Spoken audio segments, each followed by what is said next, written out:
Mars est le mois de la prévention de la fraude et selon le ministre de l'Immigration, ses services ont enquêté en moyenne sur plus de 9000 cas présumés de fraude à l'immigration par mois. Chiffre vraiment étonnant, n'est-ce pas? Bonjour et bienvenue sur ma chaîne, je me prénomme Manuela et je suis actuellement au Canada en tant que travailleuse temporaire. Je sais, cela est vraiment triste d'avoir un refus de visa, surtout lorsqu'on prend en considération le temps qu'on a mis dans la procédure, les périodes de stress par lesquelles nous sommes passés et surtout les dépenses financières. Cela fait vraiment très mal. Mais croyez-moi, c'est toujours mieux d'avoir un refus avec pour motif nous ne sommes pas sûrs que vous allez rentrer dans votre pays d'origine que d'avoir un refus avec pour motif fraude.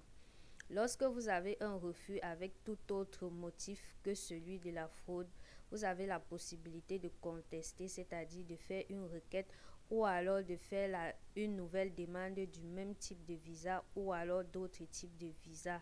Par contre, lorsque vous avez un refus avec pour motif fraude, généralement vous avez une interdiction du territoire pour une période de 5 ans, c'est-à-dire 5 ans pendant laquelle vous ne pouvez faire aucune demande de visa pour le Canada, même s'il s'agit d'une demande autre que celle que vous avez eu un refus. Et généralement, avant de faire une nouvelle demande après ces 5 ans-là, il faut d'abord obtenir un document qui vous sera délivré par le gouvernement du Canada, dont la procédure est vraiment très longue.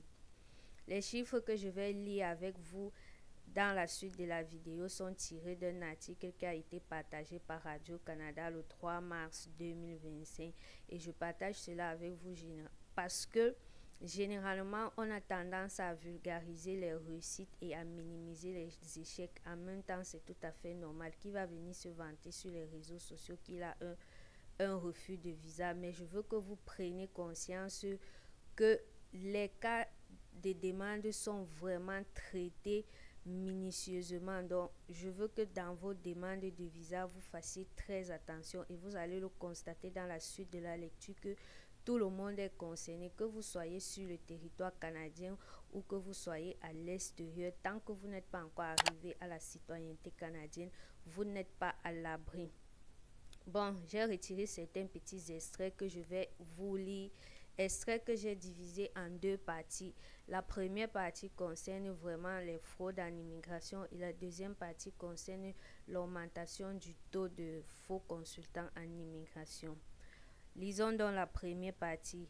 Le ministre de l'Immigration, Mark Miller, je tiens à préciser que depuis le 14 mars 2025, il n'est plus ministre de l'Immigration, a expliqué que des milliers de demandes d'immigration ont ainsi été refusées chaque mois alors que des dizaines de milliers d'autres acteurs de mauvaise foi se sont fait interdire l'accès au territoire canadien.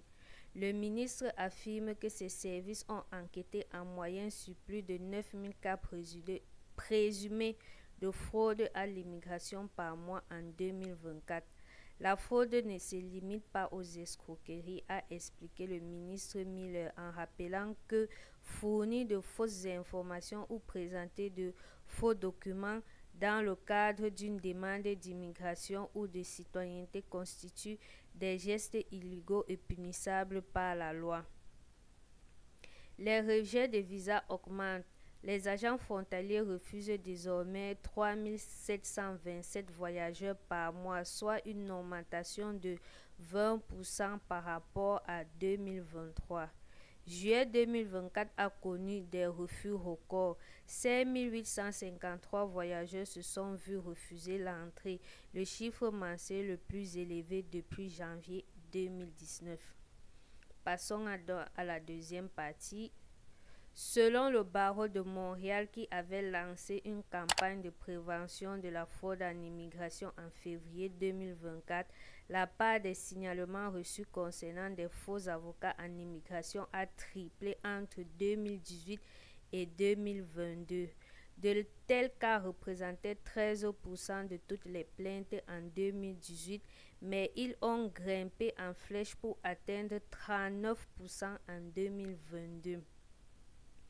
Vous comprenez donc avec cette lecture que lorsque vous faites une procédure d'immigration, vous devez être vraiment très méticuleux. Toute déclaration que vous faites peut vous être préjudice à l'avenir. Avec le Canada, le plus important n'est pas d'entrer sur le territoire, mais d'entrer et rester.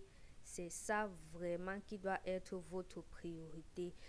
Lorsque vous utilisez un consultant, faites très attention à ce que cette personne déclare dans votre dossier. D'ailleurs, j'ai partagé récemment une vidéo dans laquelle une femme s'est vue interdire la résidence permanente après 8 ans au Canada parce qu'on s'est rendu compte que le document qu'elle avait utilisé à son entrée en 2016 était un faux document, et celle-ci, bien évidemment, était passée par les services d'un consultant qui a tout nié. Donc faites très attention. Ces chiffres aujourd'hui, c'est pour vous montrer que les dossiers sont vraiment étudiés. On a tendance à croire que non, quand on va faire la demande, ça va passer crème. Vous constatez qu'on enquête à peu près sur 9000 cas. Moi, même si je n'étais pas tombée sur cet article, je n'aurais pas cru qu'on enquête sur sur ce nombre-là. Au point où on vous dit que 5853 personnes sont refoulées en un mois. Donc, par cette vidéo, je ne veux pas que vous perdiez votre temps, vous perdez votre argent et vous mettez de l'énergie dans une procédure avec les fausses déclarations pour vous retrouver après dans une situation vraiment très compliquée. Avec le Canada, il faut vraiment faire très attention. J'attire également votre attention sur le nombre de faux consultants en immigration. Vous voyez, on dit que cela a triplé de 2018 à 2022. Donc, lorsque vous décidez de choisir une tierce personne pour faire votre procédure d'immigration, faites très attention.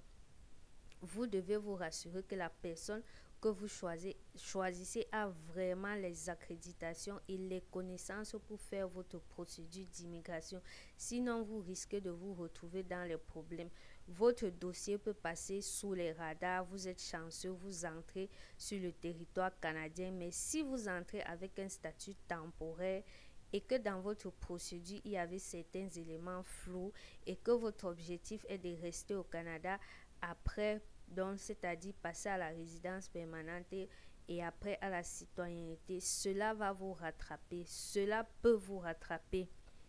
Donc faites très attention aux documents que vous utilisez. D'ailleurs, récemment, je pense en février, on a augmenté le plein pouvoir des agents de services frontaliers. Ils ont le plein droit de décider de vous laisser entrer ou pas. Si en 2024, ils refusaient déjà ce nombre, imaginez avec les pleins pouvoirs qui leur sont donnés, ce qu'ils seront capables de faire en 2025. Je ne rends pas la vidéo trop longue. J'espère que le message a été retenu. Dans vos procédures d'immigration, faites très attention parce que même si vous vous retrouvez sur le territoire canadien, ces gens-ci n'ont pas de scrupules lorsqu'il s'agit de vous demander de rentrer dans votre pays, surtout lorsqu'ils ont détecté une fraude. Et cela a été dit, fausse déclaration, escroquerie, bref, vous pouvez pousser vos recherches pour savoir exactement qu'est-ce qui est considéré comme une fraude dans une procédure d'immigration afin de faire très attention.